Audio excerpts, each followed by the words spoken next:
what are some proven hook styles? I mean, there's lots of ways to hook people. So one that you could start with is what we call the bold statement. Maybe start with a surprising fact or claim. So something like this. 60% of your viewers will decide to leave your video by the 10-second mark. Let's make sure you're not losing them. That's a bold claim. Again here, if that hook doesn't land, content doesn't matter. Good morning, good evening, good afternoon, wherever you are and wherever you're watching from. And here's the thing, if you're not using the first 5 seconds of your video to catch a viewer, to hook them, to bring them into your video, you're wasting your time. That's right, today we're gonna talk about making and using hooks. Now, if you're an internal trainer, you're saying, well, does that really matter? Isn't that really a YouTube thing? I'm here to tell you that no, it is not just a YouTube thing. It is a universal, like, hey, let's do this because what you've got there, even if they're a captive audience, you need to get the brain engaged so that they're gonna pay attention. So let's talk about a few things here that I think might help. First of all, why do the first 10 seconds matter? Really 5 seconds. There are so many things happening around somebody that you're fighting for their attention, right? Not just short attention spans. We're not goldfish, so you gotta worry about them forgetting everything. They'll forget a lot anyway, but short attention span is a real thing. But if you've got someone, even again, in a captive situation, they are going to be thinking about other things. You know, they might be worried about a piece of content that they need to create, or a job that needs to get done, or conversation that they had with their spouse, or a friend, or a parent, or a child, or whatever. It might be that they're just, not engaged with your topic. And so that first 5 seconds, you really need to get the brain to click, right? Let's get them to click so that way they're going to be bought in for a little bit longer. Now, you're going to have to keep doing this again and again, probably find ways to hook them, bring them back. But that first 5 seconds, people, if you lose them for good. Now, if you are making videos for YouTube, if you're making videos for public consumption, whether YouTube, TikTok, Instagram, it really doesn't matter. That's a very different story. You want that because that attention, YouTube is going to serve up your video more often if it's realizing people are watching longer. Now, again, internally for training, that's not the ideal. The idea is to get them to get more information, better information. And so they want to watch it, right? If you ever been there, you ever started a video and then realize you're like, oh man, I got to rewind it because I've forgotten. I wasn't paying attention. I just wasn't listening. It played. You know that feeling. So what are some proven hook styles? I mean, there's lots of ways to hook people. I don't want to say that these are the only ways. I want to give a few ways. And you might say that won't work for your audience, and that's perfectly fine. Know your audience. Think about what's going to work for them and what you feel like you want to test. So one that you could start with is what we call the bold statement. Maybe start with a surprising fact or claim.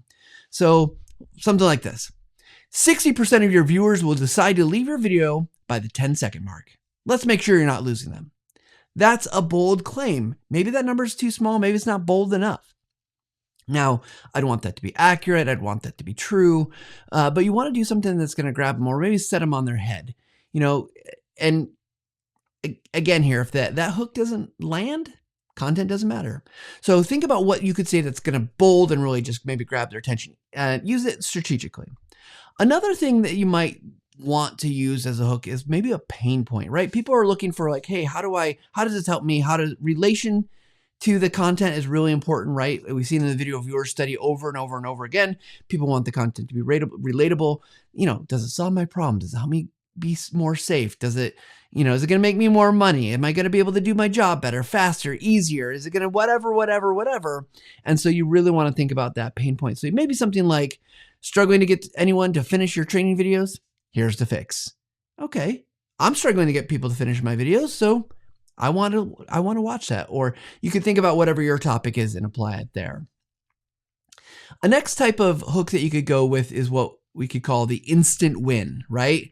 So you're going to deliver immediate value of a teaser of what's to come. So something like this. In the next 30 seconds, you'll learn a 3-second edit that boosts viewer retention.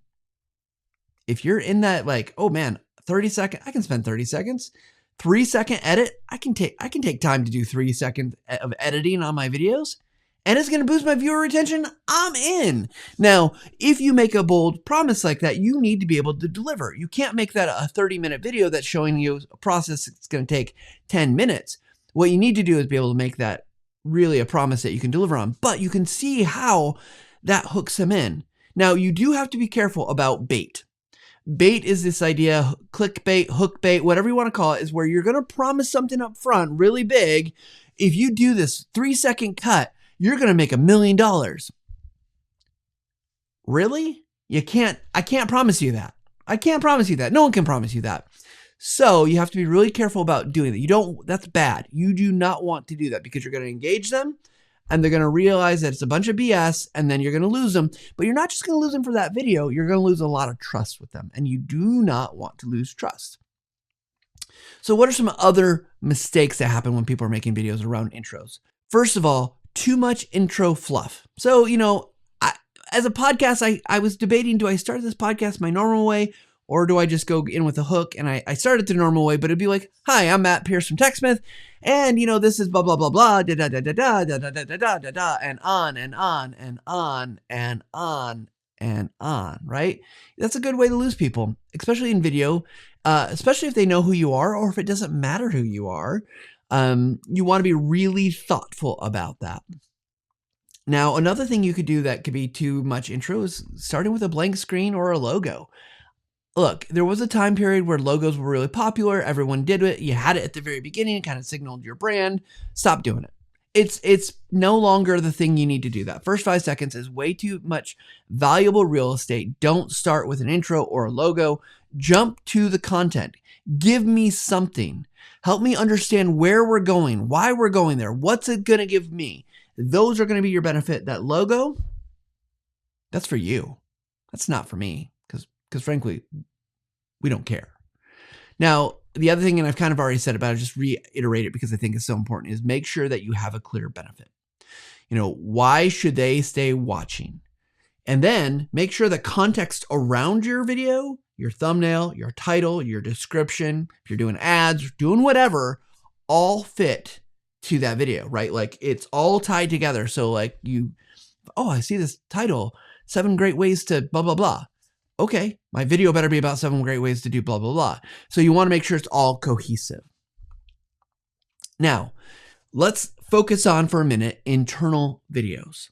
So if you're making videos that are not going on YouTube to a general audience, you're making them for employees. What are some things that you have to do that maybe could be a little different here? What could you get away with?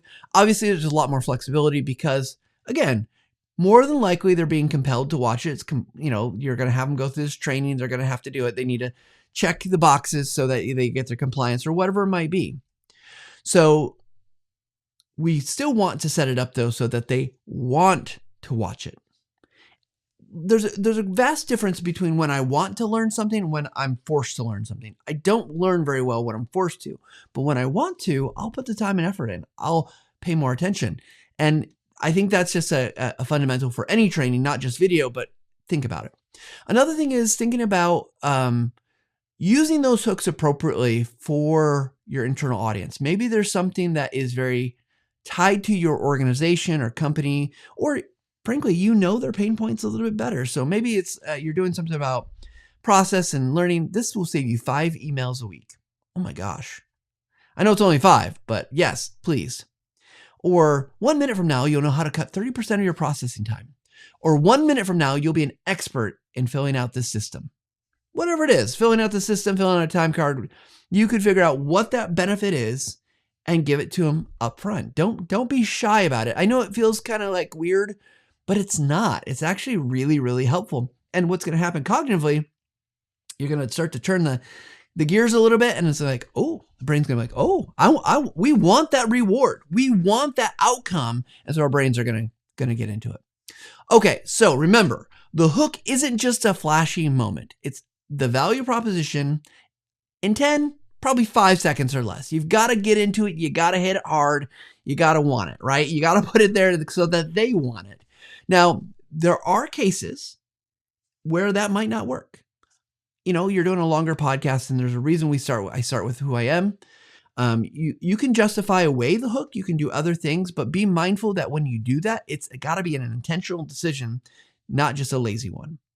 Be intentional in whatever you're doing for the hook.